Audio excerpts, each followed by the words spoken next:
নমস্কার নমস্কার মহানমন্ত্রী উপস্থিত শ্রদ্ধেয় সমবেত সোনার দর্শন মন্ডলী ও আমার পূজনীয় মা ভাই বোনেরা, আমরা ধৈর্য সহকারে নিজ নিজ জায়গা নিয়ে বসছিলাম। শুরু করতে চলেছি কাশীর যুবক সংঘ ছড়ি দেবের রাস্তায় দীপক সিং সরকারের ২য় নম্বর ছড়িত পালা। এইবার নাম রেখেছে আমাদের ওস্তাদ ধর্মরাজ যুধিষ্ঠিরের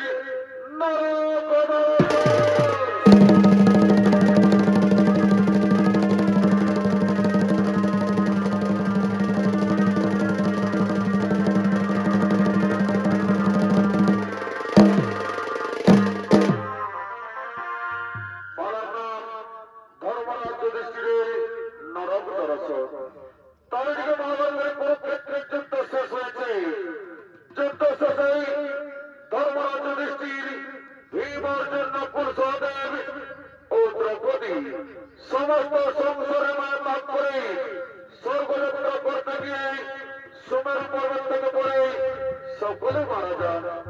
একমাত্র সশরীরে স্বর্গে গিয়েছিলেন সেই ধর্মরাজ যুধিষ্ঠির। তাই ধর্মরাজ যুধিষ্ঠির সশরীরে স্বর্গের দিকে চলেছেন। আর এদিকে স্বর্গরাজ্যে সমস্ত দেবতাগণ আগমন করতে চলেছে।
Thank you.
স্বর্গরাজ্যে স্থান আছে।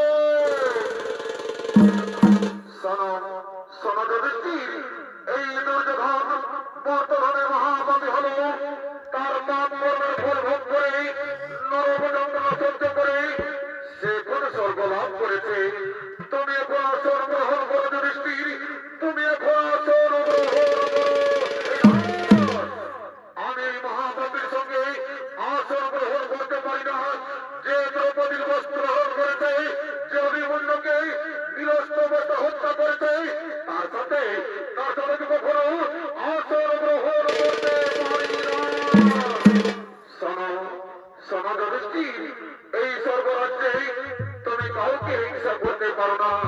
দুর্যোধন সে তো তোমার নিজের ভাই, তুমি তাকে গ্রহণ করো যুধিষ্ঠির, তুমি তাকে গ্রহণ করো।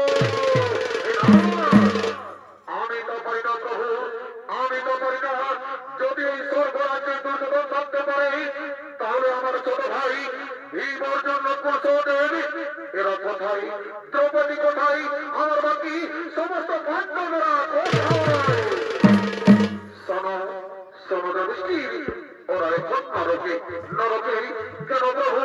এত চাই এই মহাবলী দুর্যোধন যদি স্বর্গরাজ্য লাভ করতে পারে, তবে তবে পাণ্ডবরা পারে না কেন? ওরে যুধিষ্ঠির, মানব জীবনে সকলে কিছু না কিছু পাপ কাজ করে থাকে, আর সেই পাপের জন্য সকলকে একবার নরকে যেতে হয়। তবে আমি স্বর্গরাজ্য থেকে কি করবো প্রভু? আমি নরকে যাব, আমি দেখতে চাই আমার সমস্ত ভাইরা কেমন আছে। ঠিক আছে, তবে তাই হবে। চলো ধর্মরা যুধিষ্ঠির, তোমাকে আমার নরকে নিয়ে যাই, তোমাকে আমরা নরকে নিয়ে যাই।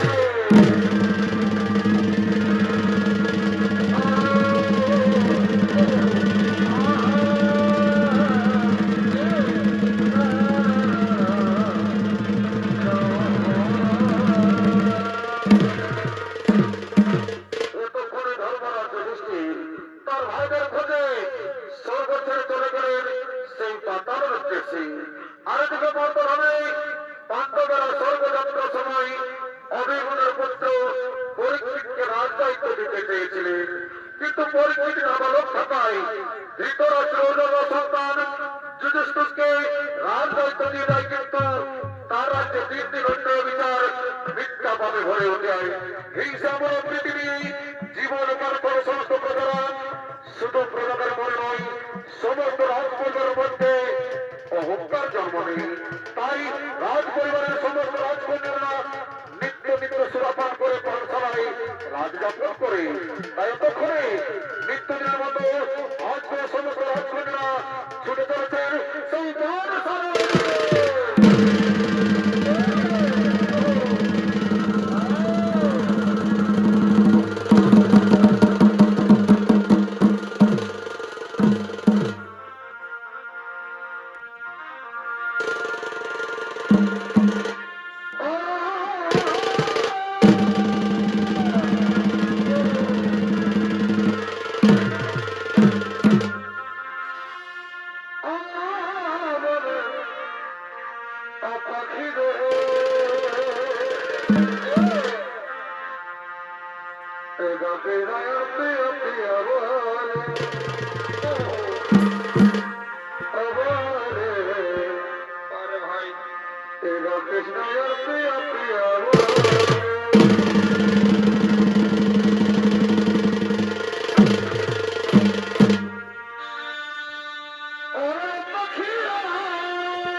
খেলাটি খেলবো না, সে খেলাটি হলো এই পথ দিয়ে যে প্রথমে বেরোবে তার কাছে আমরা আজ জোরপূর্বক ভোট আদায় করে নেব।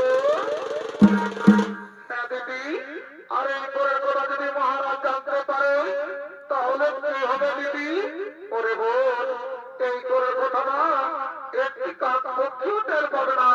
চল, আবার বিলম্ব করবো না, আজ আমরা আজ সুরাপানে মত্ত হয়ে যায়।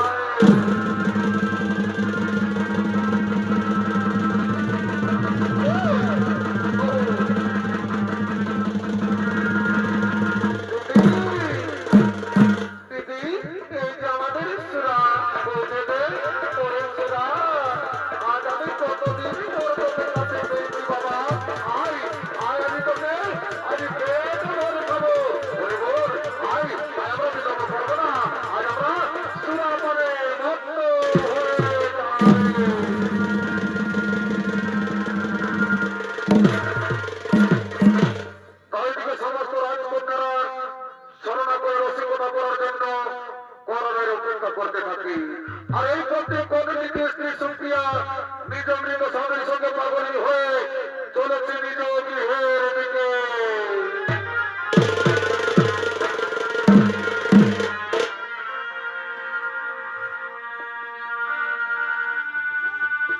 এই জনমুখী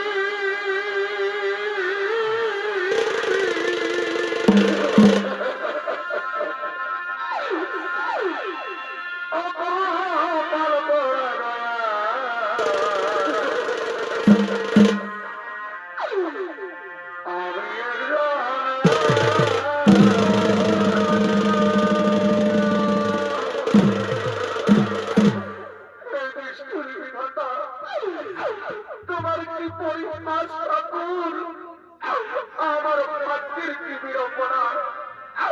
কুরুক্ষেত্রে মহাযুদ্ধে তুমি আমার কাছ থেকে আমার প্রাণধনকে কেড়ে নিলে দয়াময়ী। তুমি আমার হাতের চাকা ভেঙে তুমি আমার স্মৃতির সিঁদুর মুছিয়ে দিলে দয়াময়ী। অল্প বয়সে আমাকে বিধবা সাজালে, এই বিধবা যন্ত্রণা আমি আর সহ্য করতে পারছি না ঠাকুর।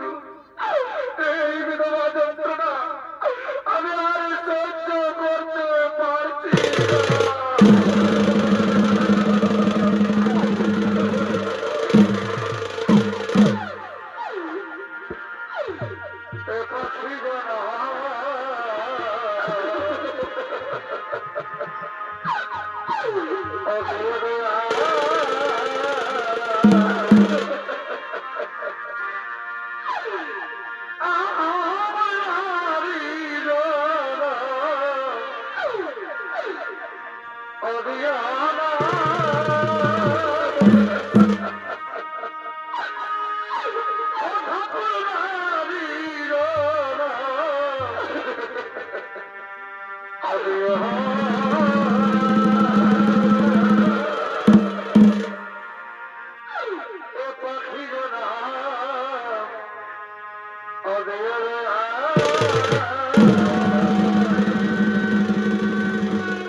কোথায় গেলে তোমাকে আমি দেখা পাবো স্বামী?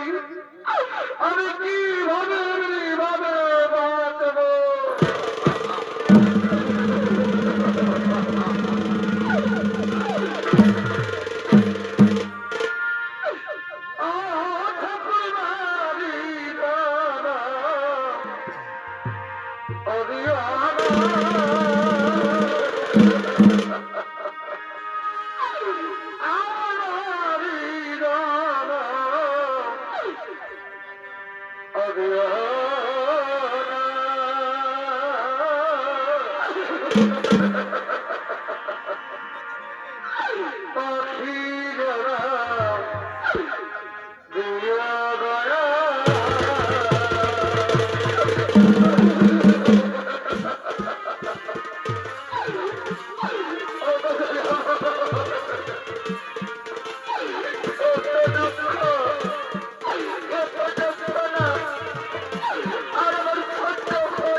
তুমি এই পথে প্রতিদিন যাতায়াত করো, কোনদিন কর দিয়েছ? না রাজকন্যা না, আমি তো কোনদিন কর দিইনি, আর কর দিবই বা কেন? আমি তো এ রাজ্যের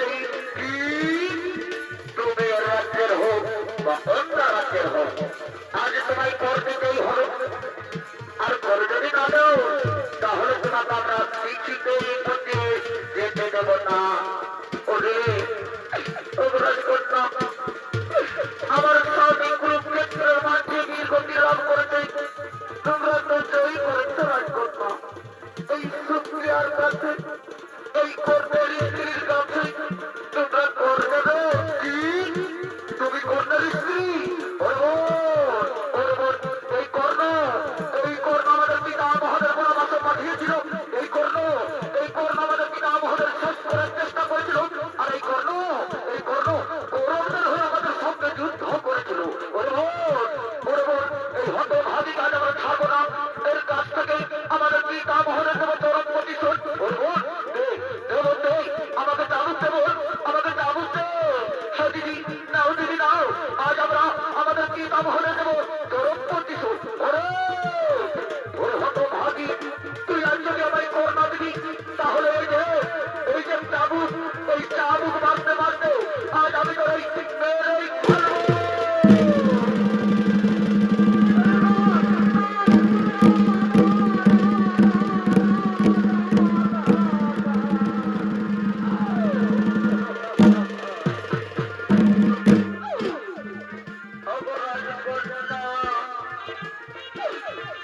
আমার কাছে নেই কোন স্বর্ণ মুদ্রা, কিভাবে আমি তোমায় কর দেব? ও হতভাগী, তুই আজ যদি আমায় কর না দিস না তাহলে এই চাবুক মারতে মারতে না তোর আজ আমি শেষ করে ফেলবো।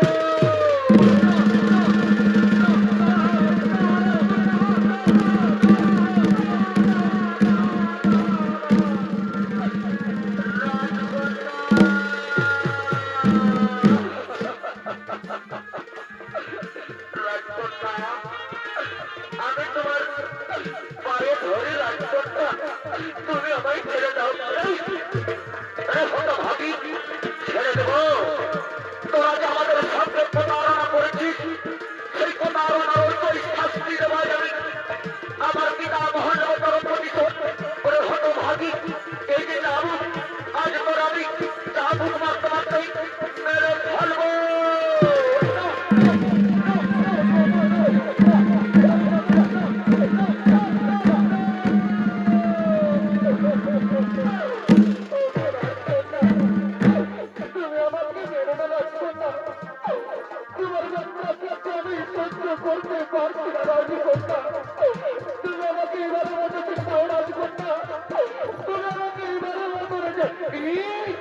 ছেড়ে দেবো?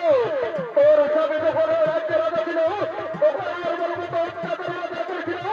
আজ কি ভাবি? আজ আমাকে আমি ছেড়ে দেবো? এই দেখ আমার চাবুক, এই চাবুকে আজ তোকে মারতে মারতে তোর আমি জীবন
তোমাদের মনে কি একটু দয়া মায়া নেই?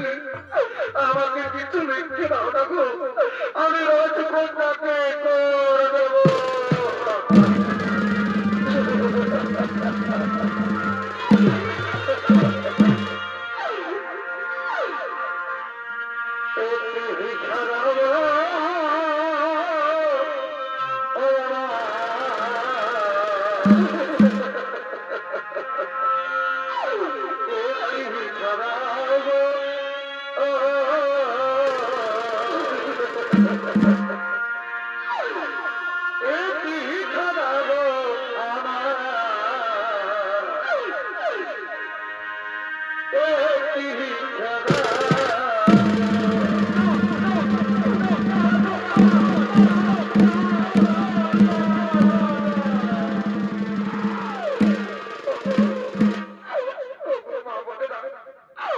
তোমাদের কাছে আমি বিনতি করি, আমাকে কিছু ভিক্ষে দাও না গো।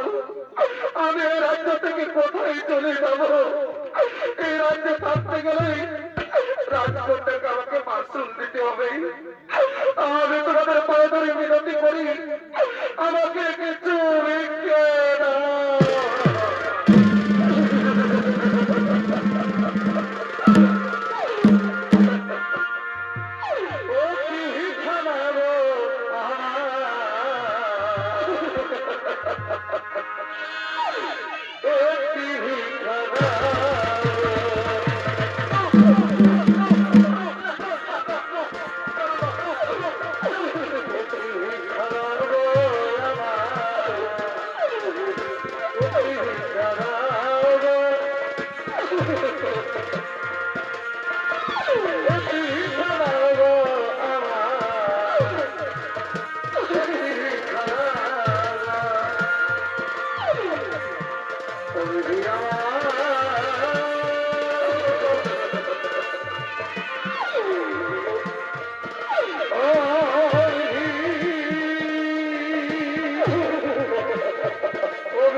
সামান্য কর, এই সামান্য করে তোর কিচ্ছু হবে না রে হতভাগী।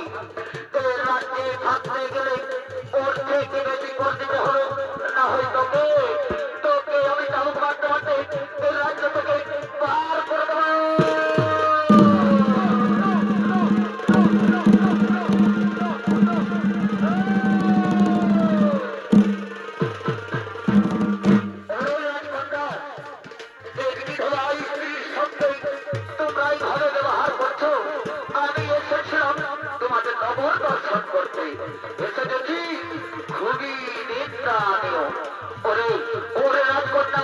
তোমাদের আমি ক্ষমা করবো না, তোমাদেরকে আমি অভিশাপ দেবো।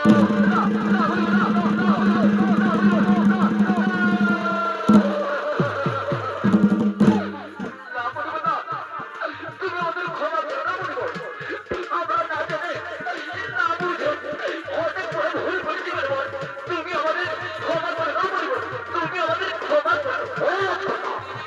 তোমাদেরকে ক্ষমা দূর হয়ে যাও আমার দুর্ভোগ থেকে, না হয় তোমাদের কাজ আমি মেরে ধরবো।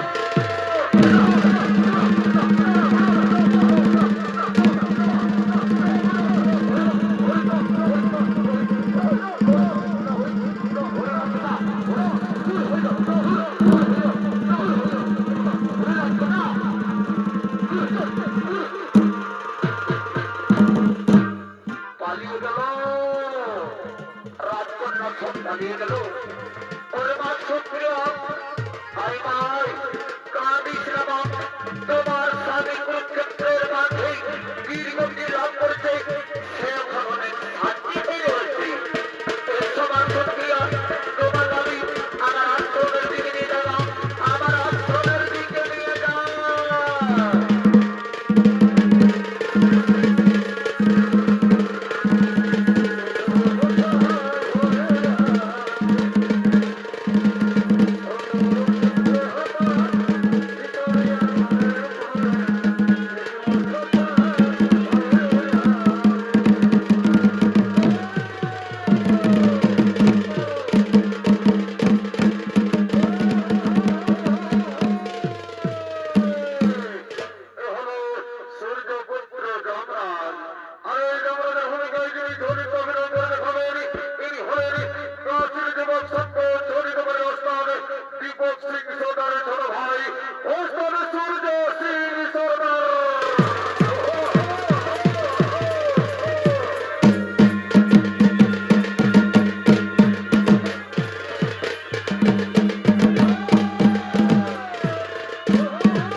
No!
সর্বকালীন মহারাজ, তাই সর্বকালীন হওয়া হলো এই সহদেবের মহাপাপ।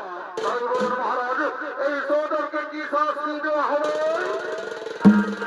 ওরে ওরে দুর্গণ, তোমরা এই সহদেবের মস্তকে সহস্র মুসল দিয়ে আঘাত করতে থাকো।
তাই বলুন মহারাজ, এই নকুলকে কি শাস্তি দেওয়া হবে?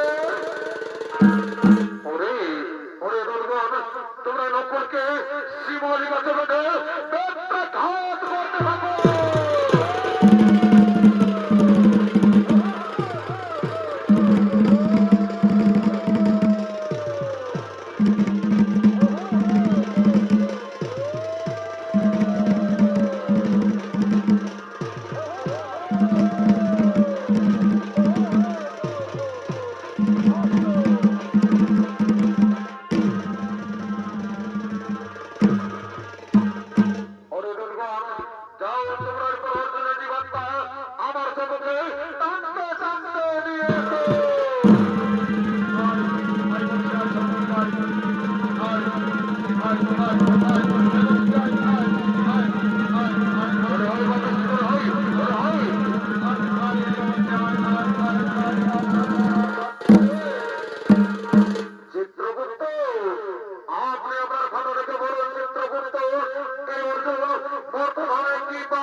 তাই বলে মহারাজ, এই ভীমকে কি শাস্তি দেওয়া হবে?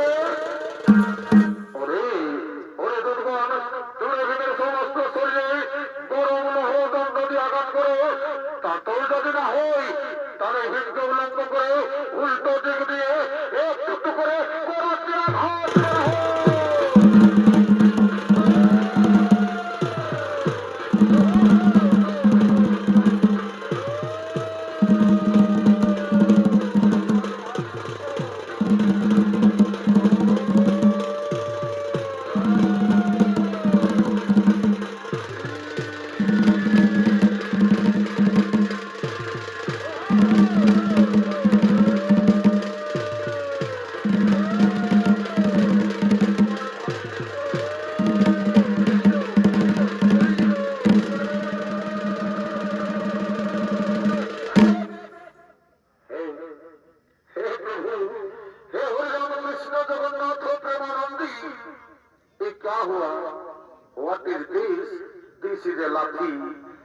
এত বড় পাঁচ সাহস হলো যে আমি শাস্তি দিতে দিতে আমাকে পেছন দিকে কেলা খেলো, আমাকে দেখতে হবে কার তো বড় সাহস হয়েছে। যাই, আমি তোকে দাদার একটা জিজ্ঞাসা করে নিব, আর বিলম্ব করিব না। এই যাই, এই যাই যাই যাই যাই, আমি যাই যাই। তোমরা দেখে আমার খেলা খেলো না? দেখো, সত্যি করে বলো, দেখেছো তো? আর যদি মিথ্যা কথা বলো আর তোমরা পাপ করে যদি জমালয় আসো, মারি করে বলছি তোমাদের শাস্তিটি বাড়াই দেবো। আর যদি সত্যি কথা বলো তো সকালে দিলে সেটি বানানো পোল্ট্রি মাংসের ভাজা নাই বলে দিবে না? হাসছে ওটা জানি। তোমরা সকাল সন্ধ্যা হরিনাম গুরুনাম ভজন কীর্তন কিছু নাই করিও, শুধু দিল সেটি বানা টানে আর মেলা দেখতে এসছো না, বুঝে যাবে আমার পাল্লাই পড়িনি।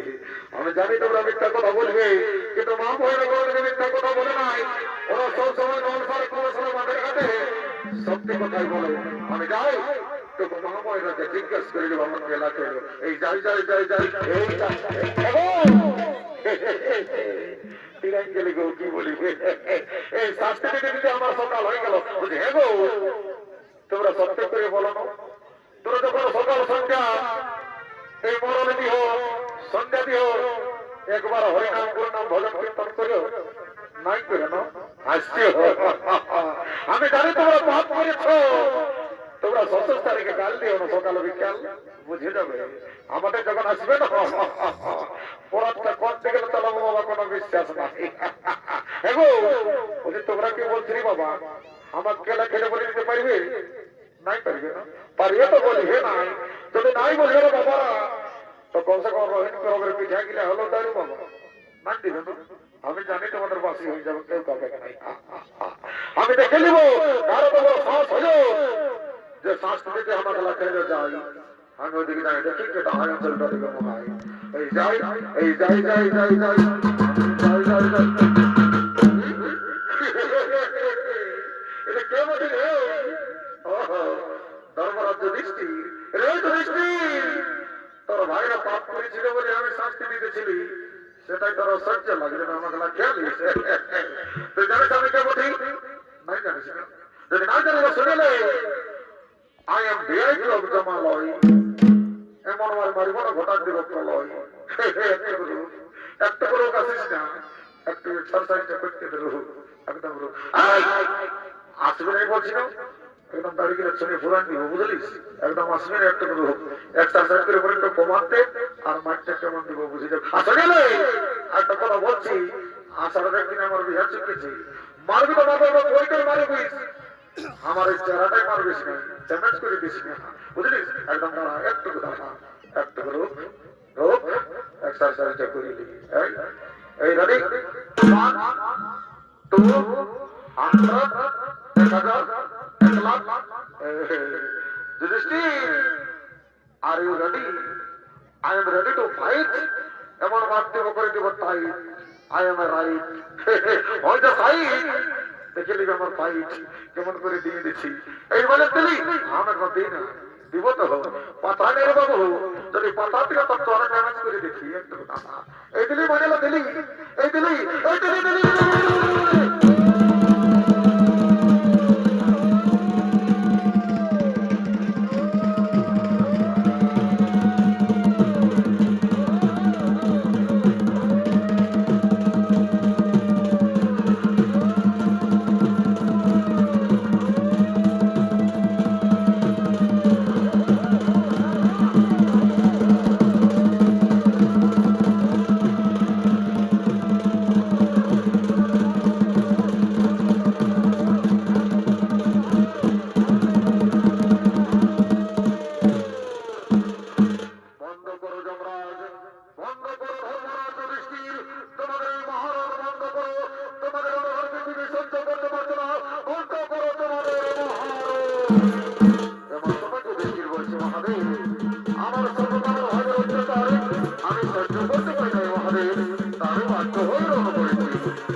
তোমার ভাইরা সকলে পাপ কাজ করেছিল বলেই তাদের নরকতরা ভোগ করতে হলো।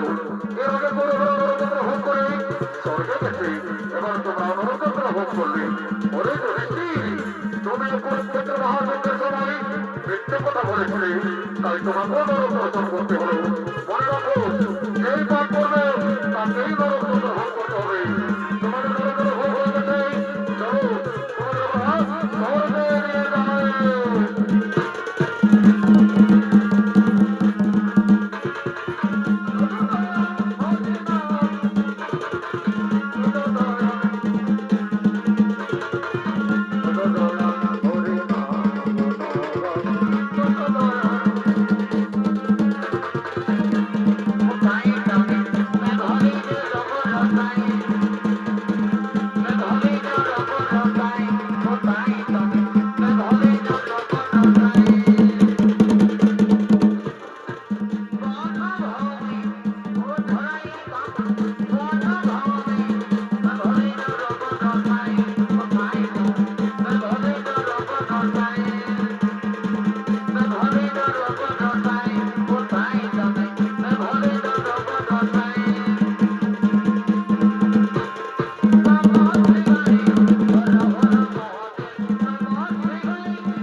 সমাপ্ত করলাম অষ্টম দিবস সিংহ নম্বর ছড়িয়ে পড়া ধর্মরাজ যুধিষ্ঠিরের নরক দর্শন।